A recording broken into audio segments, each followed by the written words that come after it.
Si ça vous regarde, ça nous regarde. Bonjour à toutes et à tous et bienvenue dans votre émission de société. Depuis quelques années déjà, mais surtout depuis la crise du Covid, le rapport au travail et les habitudes de travail ont partiellement changé avec de nouvelles attentes des salariés et de nouvelles propositions des employeurs. Quelles sont ces évolutions récentes? Avec quels avantages? Avec quels inconvénients? Point d'actu cette semaine sur la qualité de vie au travail avec nos invités. Sandrine Delforge, bonjour. Vous êtes la responsable des ressources humaines chez FIV Cryo à Golbet. Merci d'être avec nous sur ce plateau. Quentin Lejanou, bonjour. Bonjour. Co-gérant de Inbo au Voivre, à la commune de Les Voivres. C'est ça, exactement. Entre Épinal et Bain-les-Bains, entre Certigny et Bain-les-Bains, je vais y arriver. Et enfin, Louis Fraillard, bonjour. Bonjour. Co-gérant de l'agence de Com Section 4 à Épinal. Merci à tous les trois de votre participation à cette émission. C'est une première pour tous les trois sur ce plateau. Vous êtes les bienvenus, mais bien évidemment, on se connaît sur le terrain. Alors, soit dans les usines, soit dans les ateliers, soit dans votre agence de communication, Louis Fraillard, donc à Épinal, Section 4. Un petit mot, donc, très rapidement. Qualité de vie au travail. Sandrine Delforge, je l'ai dit en introduction, c'est un vieux concept, évidemment, la qualité de vie au travail, très très vieux, mais voilà, forcément, depuis la crise sanitaire, il y a un autre état d'esprit. Effectivement, oui, il est important pour nous de transformer cette qualité de vie au travail au sein de nos industries qui a souvent encore une image un peu trop arriérée, malheureusement. Donc on se force de développer une marque de plus en plus forte en marque employeur. Et à ce titre-là, effectivement, nous intervenons dans la qualité de vie au travail en proposant de nouvelles prestations. Je pense qu'on aura l'occasion d'en... On va se détailler cela tout à fait. Et vous avez lâché le mot marque employeur. Alors, dit comme ça de but en blanc, ça peut faire un peu peur, mais voilà, c'est de la communication et de l'état d'esprit en interne à l'entreprise, mais aussi en externe, pour favoriser le bien-être en entreprise. On va parler de tout cela. Quentin Lejanou, quel état d'esprit chez vous aujourd'hui quand on dit qualité de vie au travail ? C'est vrai qu'on part, nous, du constat qu'on va y passer 7 à 8 heures par jour, donc une bonne partie de notre vie quand même, une bonne partie de notre journée. Et pour nous, c'est vraiment important qu'on vienne au travail, qu'il y ait une bonne ambiance, qu'il y ait un bon état d'esprit. Et pour ça, on a mis pas mal de choses en place chez Inbo, effectivement, pour que ça continue de bien se passer, parce qu'on grossit un petit peu, donc à 27 personnes, voilà, il faut commencer à structurer un peu tout ça pour qu'on vienne toujours avec plaisir travailler et puis que ça fasse partie entre guillemets de notre vie sans que ce soit une contrainte, quoi. Voilà. Donc on pourrait y revenir un petit peu aussi. Sandrine Delforge, je n'ai pas précisé, FIV Cryo, rappelez-nous, 330 salariés en CDI, plus les CDD, plus une centaine d'intérimaires dans votre usine à Golbet, et vous fabriquez bien sûr. Donc nous fabriquons des échangeurs thermiques. Alors qu'est-ce que c'est qu'un échangeur thermique ? Ce sont un produit qui va se mettre en place dans un procédé industriel. Donc, nous travaillons pour des grands leaders mondiaux au niveau industriel pour séparer les gaz ou liquéfier les gaz. On parle beaucoup de liquéfaction en ce moment. Et avec le gaz qui vient des pays arabes ou des États-Unis, mais qui est donc liquéfié. Tout à fait. Et qui est retransformé en gaz sur nos territoires. C'est ça, voilà. Donc, et on travaille de plus en plus, d'ailleurs, FIV Cryo, sur un domaine très particulier qui est l'hydrogène. Donc, qui attire aussi de nouveaux talents à ce titre-là. On voit quelques images de votre production. D'ailleurs, on va en profiter pour rappeler qu'on ne dit pas Five, mais bien FIV. Oui, FIV, parce que FIV vient d'un quartier de Lille, exactement. Voilà, un quartier ou commune, je ne sais jamais. C'est un quartier de Lille. Vous avez vérifié, parce qu'on en a parlé. Exactement. FIV, F-I-V-E-S, c'est un quartier de Lille. Ce n'est pas le Five en anglais. De toute façon, il n'y a pas de S, évidemment. Louis Fraillard, Section 4 à Épinal, quelques mots sur votre agence. Et quand on parle de qualité de vie au travail, quels sont le concept, les ambitions qui vous viennent en tête en tout premier lieu ? Alors Section 4, du coup, aujourd'hui, c'est 12 salariés répartis entre Épinal et Lille. Et en termes de qualité de vie au travail, on est vraiment sur cet axe-là, parce qu'en fait, on essaie de s'adapter aussi à chaque profil, parce que chaque profil a des attentes différentes de son travail. Il y en a qui vont vouloir travailler plus pour gagner plus, et il y en a qui vont vouloir trouver un juste milieu entre vie perso et vie pro. Et c'est pour ça qu'on est à l'écoute de chaque collaborateur ou collaboratrice qui arrive chez nous, et on les accompagne pour trouver leur modèle horaire qui leur convient le mieux, par exemple.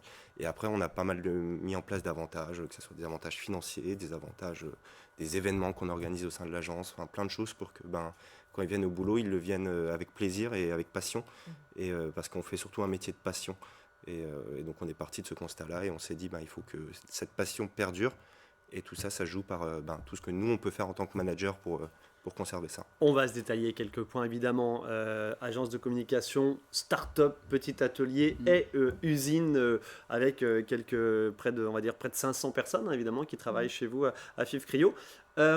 Vous souhaiteriez mettre en exergue précisément quand on parle de qualité de vie au travail. Alors pourquoi cette émission? Je ne l'ai pas dit en introduction, parce qu'on entend parler depuis là, ces dernières semaines, de la semaine de 4 jours.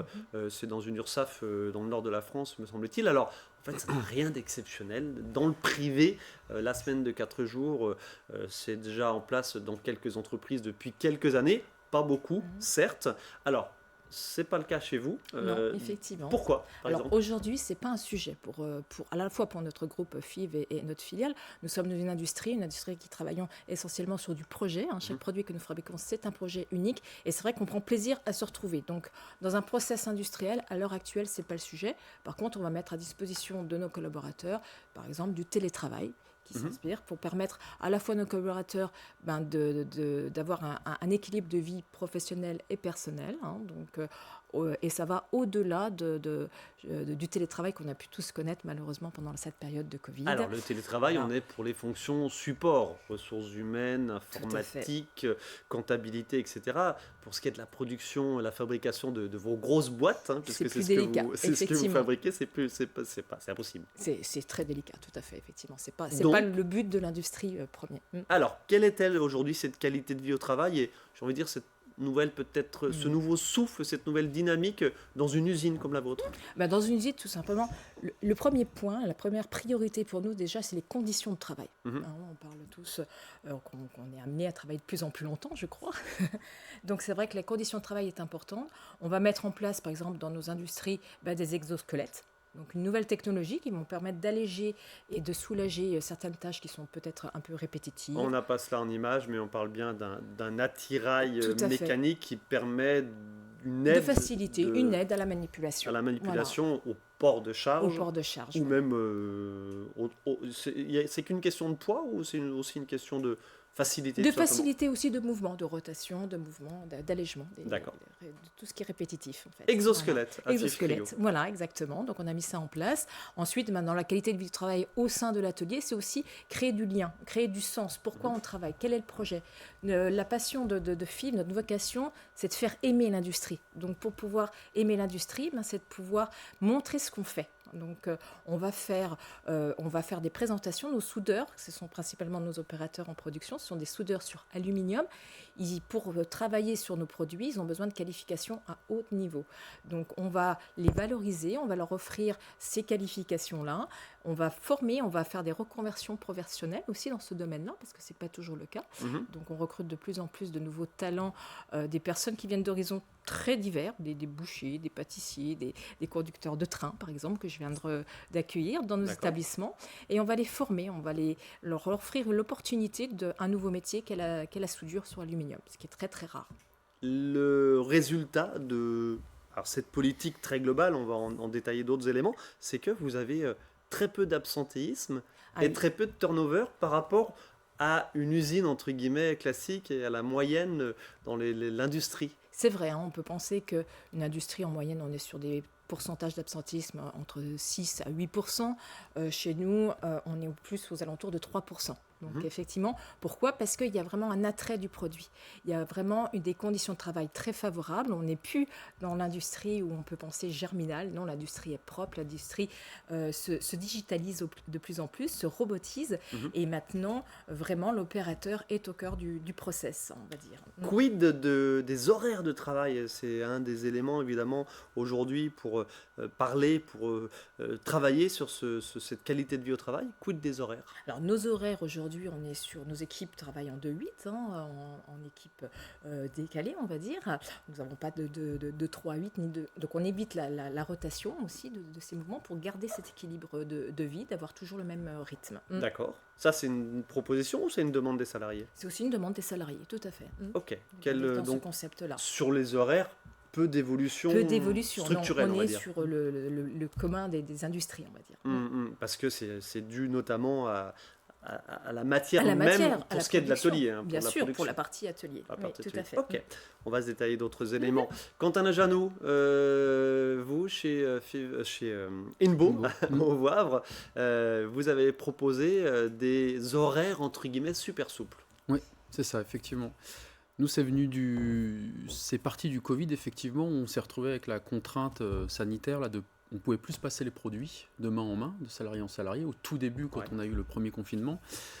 Et en même temps, on s'est très vite rendu compte que le travail, c'était le moyen de sortir de chez soi, de quand même avoir du lien social, etc. Donc on n'avait pas envie d'avoir trop recours au chômage partiel. Mhm. Et donc on s'est dit, comment. Mais à la fois, on rentrait plus de commandes, puisque les opticiens, nos clients principaux, étaient fermés. Était fermé. Donc on s'est dit, comment on va transformer cette période en quelque chose de bénéfique pour les salariés et pour l'entreprise. Donc on est parti sur de la formation, parce qu'avant on était sur des flux scindés, si vous voulez. Quand on fabriquait une lunette, on allait faire 600 lunettes d'un coup. Et puis on faisait 600 fois l'usinage, et puis ensuite 600 fois le ponçage, et puis ensuite 600 fois, etc. D'accord. Et donc là, on s'est dit, ça pourrait être intéressant du coup de former tous les salariés sur l'entièreté du process, que tout le monde sache tout faire. Donc on va profiter de toutes ce les temps, étapes. voilà, pour faire beaucoup de formations en interne. Ok. Et une fois que tout le monde est devenu, entre guillemets, autonome 100% dans l'atelier, une fois que tout le monde savait fabriquer une lunette de A à Z, vraiment, on s'est dit, là, du coup, on n'a plus vraiment de contrainte de travailler en équipe. Pourquoi est-ce qu'on devrait arriver à 7h le matin tous ensemble, alors que finalement, quelqu'un qui arrive dans l'atelier, il prend son bac pour fabriquer des lunettes, et puis il est en autonomie totale, quoi. Donc après ça, on s'est dit, l'étape d'après, finalement, c'est effectivement les horaires flexibles, quoi. Donc on a mis quelques règles. Il faut arriver par tranche de quart d'heure. C'est plus facile pour compter les heures. Ok. Et c'est juste pour ça. Et puis, donc on a entre 7h et 9h pour arriver le matin. Et puis, entre midi et 18h pour partir l'après-midi. Donc effectivement, on est quand même sur quelque chose d'assez light en termes de règles. Alors, voilà. midi 18h, ça veut dire qu'il y en a qui travaillent sur 4 jours, d'autres sur 5 jours. Alors, comment ça se passe? Étonnamment, il y a la possibilité de faire sa semaine sur 4 jours. Il faut juste prévenir. Pardon, le volume horaire, 35 heures. 35 Voilà, heures. voilà. La seule règle, c'est qu'il faut arriver entre 7h et 9h, Ouais. quitter entre midi et 18h et faire 35 heures sur la semaine. Ok. Ça se fait à la confiance. Comme on veut. On note, Enfin, comme ils veulent. Comme ils veulent, sans prévenir. Voilà. Donc Ok. c'est pratique pour les jeunes parents, c'est pratique quand on a un rendez-vous médical, etc. Enfin voilà, c'est franchement, voilà. Mais c'était quoi votre question, pardon, juste avant? Non, mais concrètement, donc voilà. Ah oui, sur la semaine des sur la 4 semaine jours, des 4 pardon, jours, parce merci. que le départ entre midi et 18h, forcément, il faut quand même faire les 35 heures Ouais, dans la semaine. on pensait qu'il y aurait du coup beaucoup de personnes qui allaient condenser leur semaine sur 4 jours, voilà, et on avait peur un peu de ça parce qu'on s'est dit si on perd quand même une demi-journée, on a quand même des choses à faire, des collages, des choses comme ça avec des temps de séchage, donc si on perd une journée complète, c'est compliqué. Mhm. Et en fait, non, il y a la possibilité de le faire juste en prévenant une semaine à l'avance, mais finalement c'est vraiment gardé pour voilà, vraiment un cas exceptionnel, on veut faire un grand week-end, on veut partir voyager, etc. On va condenser sa semaine sur 4 jours, mais c'est assez rare, quoi. Vous avez une pointeuse? Comment ça marche? Comment Non, ça se passe? non, c'est sur un bout de papier, on écrit 16 heures et ça se fait à la confiance, quoi. Voilà. Ok. Quel état d'esprit ça a généré cette nouvelle proposition d'organisation? Est-ce que ça a foncièrement changé l'ambiance? Alors la façon de travailler, oui, on a compris, mais quid de l'état Alors, d'esprit? Ce qui est étonnant, c'est que sur la façon de travailler, on est passé d'une logique un peu tayloriste, enfin entre guillemets fordiste, où on sépare, on est sur du flux scindé, etc., où on se dit on va aller chercher de l'optimisation parce qu'on répète les mêmes opérations, etc. Donc théoriquement, il y a du gain de temps, tout ça. D'accord. Et quand on est passé sur du flux unifié, là où tout le monde faisait vraiment tout de A à Z, finalement, on a même gagné en productivité. Ah. Parce qu'il y a moins de lassitude qui s'installe. Parce que quand on fait 600 fois le même mouvement, il y a un moment, au début de la journée, on le fait en 5 minutes, et puis à la fin, on le fait en 10, parce qu'il y a un moment, D'accord. entre guillemets, on peut, excusez-moi, on s'emmerder un peu Ouais. au bout de 8 heures.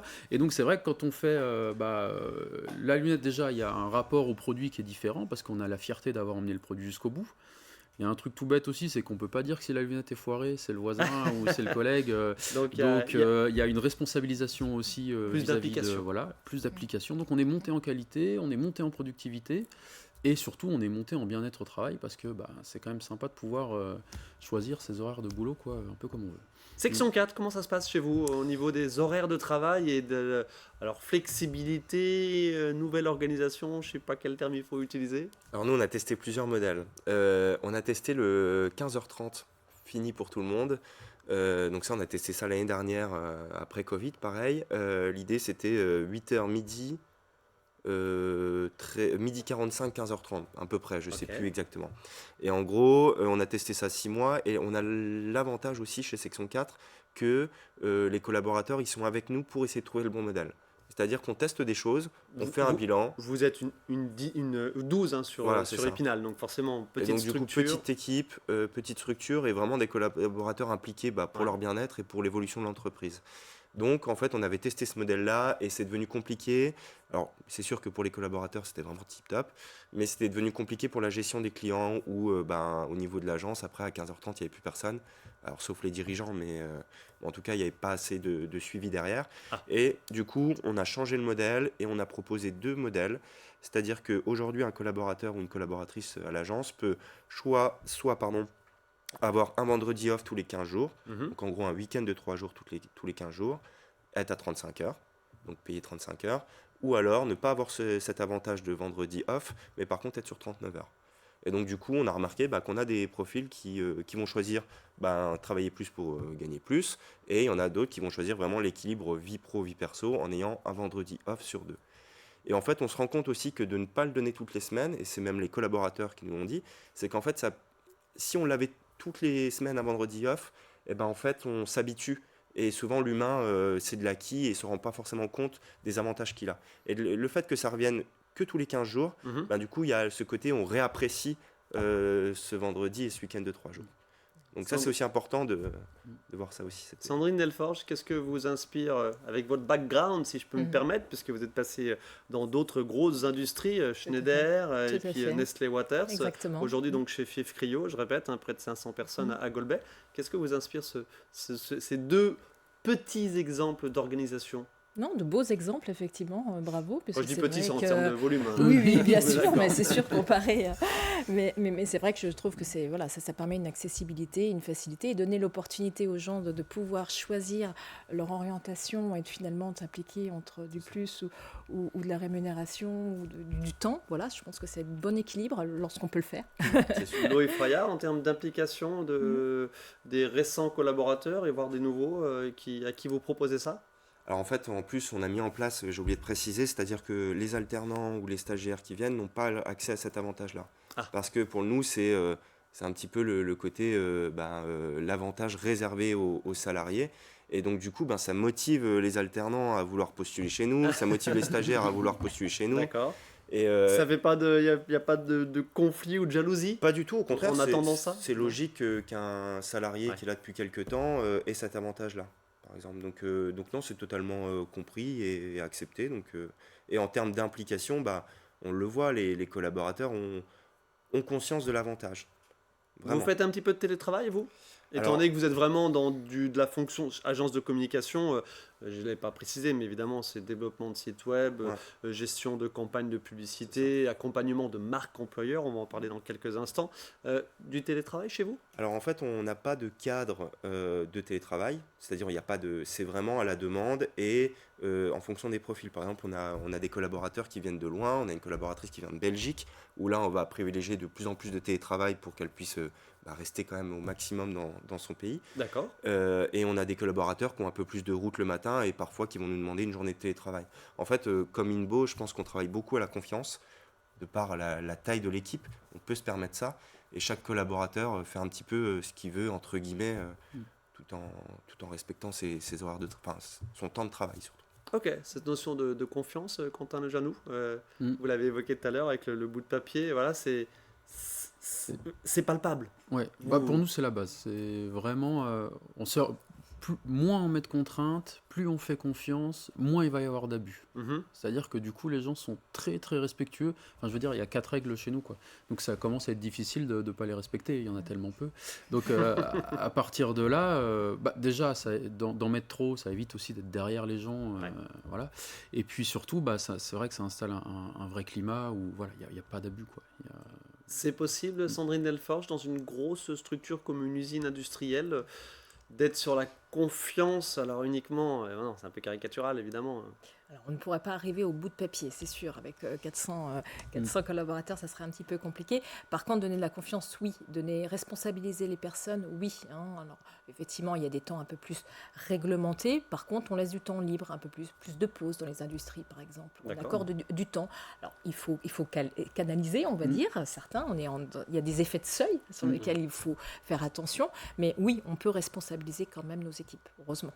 Alors, responsabiliser et puis proposer vraiment des innovations. Vous avez récemment accueilli un jeune en fauteuil roulant avec un chien.